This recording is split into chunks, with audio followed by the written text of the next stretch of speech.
Ada teman menawarkan investasi emas antam. Bolehkah kita ikut investasi emas antam tersebut? Tidak hanya sebatas pertanyaan sesingkat ini. Investasi emas antam, teknisnya bagaimana dalam investasi itu? Jenengan teknisnya bagaimana, emasnya enek tenan opo ora.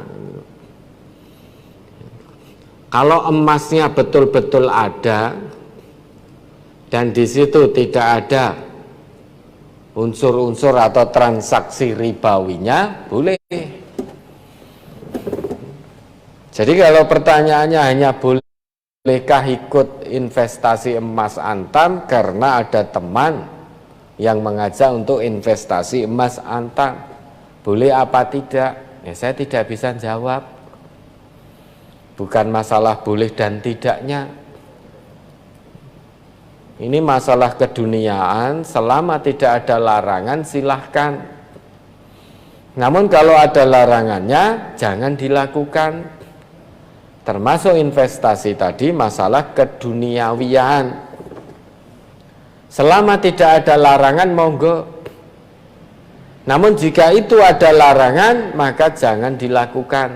Lah untuk mengetahui itu sesuai dengan syariat atau tidak, maka harus diketahui teknis investasinya. Apakah emasnya ada betul ataukah di situ kemudian tempat yang kita punya investasi di situ, misalkan perusahaan di situ itu bergerak sesuai dengan syariat atau di situ ada unsur-unsur ribanya. Ya gitu kita harus mengetahui, tidak asal investasi. Kalau hanya asal investasi tanpa melihat perusahaan atau apa yang kita punya investasi di situ, ya jangan-jangan kita melanggar larangan Allah tanpa kita ketahui, tanpa sadar, hanya gara-gara kepingin materi dunia. Kalau pertanyaannya boleh dan tidaknya, nah kita lihat. Jenengan investasi tapi di perusahaan minuman keras, ya haram.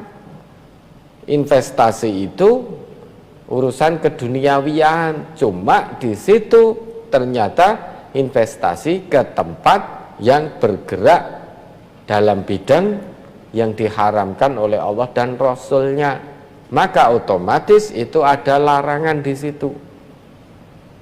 Tidak asal investasi, termasuk investasi emas ini.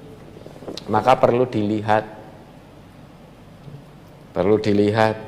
jangan-jangan ini hanya terbujuk rayu melalui yang dunia maya, investasi online itu. Jangan-jangan ini gharar. Jangan-jangan di sini ada kredit pengkreditan, kredit emas. Maka sebelum melakukan investasi, ketahui dulu, harus paham ilmunya dulu. Apapun investasinya, al-ilmu qoblal amal, segala sesuatu harus dengan ilmu dulu. Jangan mengkepingin tergiur keuntungan duniawi sehingga investasi tanpa tahu ilmunya. Nah, terkait dengan ilmu itu diketahui dulu bagaimana bergeraknya, apakah sudah sesuai dengan tuntunan agama kita, jual beli yang dilakukan di situ apakah sudah sesuai atau belum, apakah barangnya ada tenan atau tidak, itu harus tahu, jangan modal kepingin. Nah, manusia itu memang sukanya modal kepingin. Dulu kepengen hasil yang besar, iming-iming yang besar, semut kangkrang. Aturannya ojo ditilii, yodo manut-manut. Padahal sudah dipegang tekonya, lodongnya, aturannya ojo ditilii. Kok yo manut? Karena engko nek ditiliki semute stres, ratune stres dan lain sebagainya sehingga tidak bisa menghasilkan apa itu telur atau apa, menghasilkan apa itu? Kroto. Menghasilkan kroto sehingga nanti harganya mahal dan lain sebagainya. Kenapa kok manut untuk tidak nilii? Karena tergiur dengan materi keuntungan duniawi. Padahal itu gharar di situ. Itu gharar di situ. Kuwi jane enek tenan apa ora kan itu. Kenapa tidak dilihat? Jadi mbok jenengan tiliki sithik ngene ya iso kok itu. Nah, segala sesuatu yang terkait dengan keuntungan duniawi itu manusia mudah tergiur. Bahkan sampai sesuatu yang sifatnya gharar pun manusia tidak mempedulikan. Karena yang dalam benaknya nanti dapat keuntungan sekian juta, sekian juta, sekian juta. Meskipun yang dilakukan sesuatu yang dilarang oleh Nabi. Jual beli gharar, tidak pasti. Banyak manipulasi, spekulasi. Itu manut demi dapat keuntungan dunia. Namun jika keuntungan yang dijanjikan oleh Allah dan Rasul, keuntungan akhirat, itu manusia banyak yang tidak kepingin. Padahal keuntungan akhirat itu mala ainun ra'at wala udhunun sami'at wala khatara ala qalbi bashar. Tidak pernah kita lihat keindahannya dengan mata kita di dunia ini. Tidak pernah kita dengar dengan telinga kita kenikmatan yang begitu indah. Ya, tidak pernah terlintas kita bayangke saja tidak bisa. Namun kita meyakini, mengimani itu. Kenapa? Karena itu berita dari Allah, berita dari Rasulullah, bahwa di surga itu kenikmatannya luar biasa. Iming-iming yang sedemikian nikmatnya banyak manusia yang tidak kepingin. Iming-iming dari Allah, dari Rasul tentang kenikmatan surgawi yang sifatnya abadi, itu banyak manusia yang tidak kepingin. Namun iming-iming dunia yang sifatnya sementara, manusia berlomba-lomba untuk mendapatkan, sampai menerjang larangan-larangan agama. Jual beli gharar itu juga dilakukan. Coba sekarang saya tanya, jenengan investasi online itu paham tidak? Tahu ilmunya tidak? Apa hanya mung kepengin? Apa hanya mung kepengin iming-iming keuntungan duniawi? Belum pernah mencoba mendalami, mempelajari investasi online tersebut. Padahal aturan agama itu jelas, al ilmu qablal amal, ilmu dulu sebelum bertindak. Dengan ilmu, cari tahu dulu, pelajari dulu, dalami dulu. Jangan-jangan nanti hanya kepingin, ternyata investasinya melanggar syariat. Nah, manusia memang sifatnya seperti itu, mencintai materi berlebihan.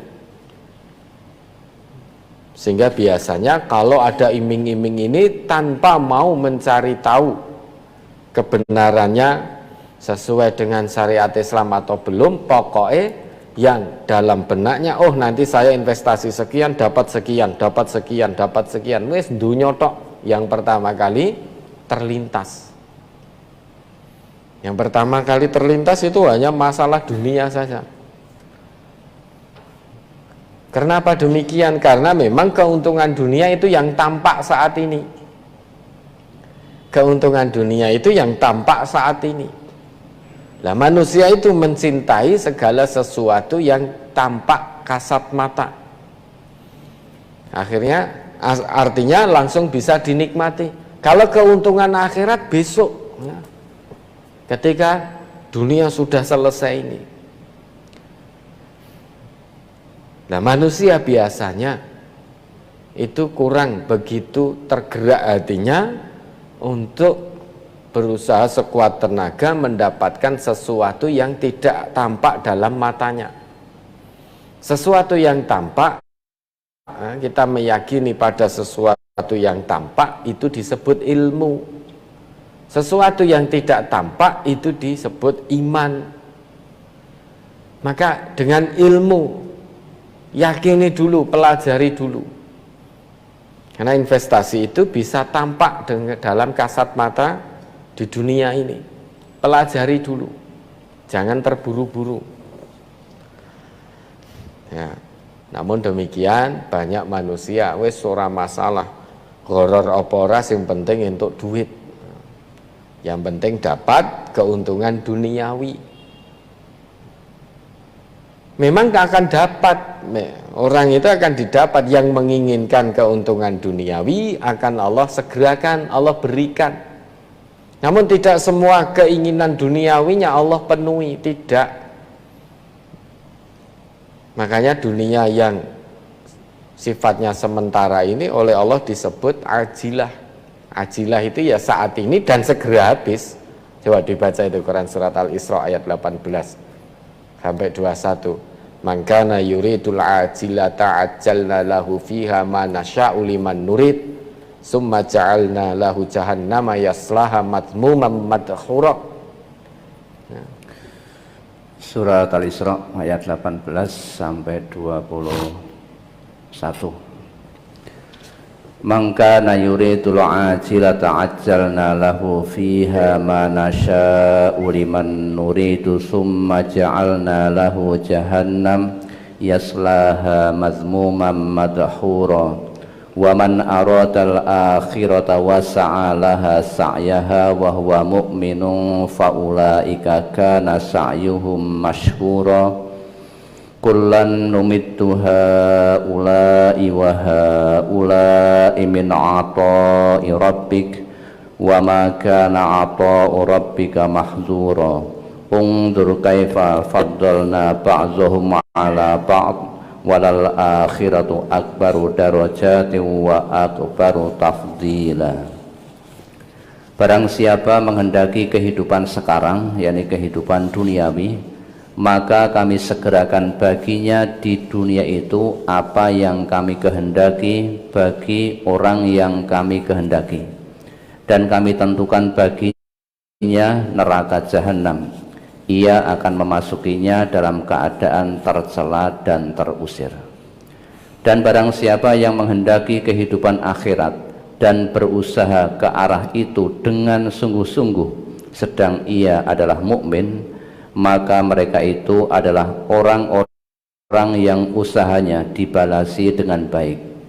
Kepada masing-masing golongan, baik golongan ini maupun golongan itu, kami berikan bantuan dari kemurahan Tuhanmu, dan kemurahan Tuhanmu tidak dapat dihalangi. Perhatikanlah bagaimana kami lebihkan sebagian dari mereka atas sebagian yang lain, dan pasti kehidupan akhirat lebih tinggi tingkatannya dan lebih besar keutamaannya. Ya dah, memang manusia itu suka kehidupan yang sekarang ini, sehingga apa yang bisa segera dinikmati itu tertarik, berlomba-lomba untuk segera mendapatkannya.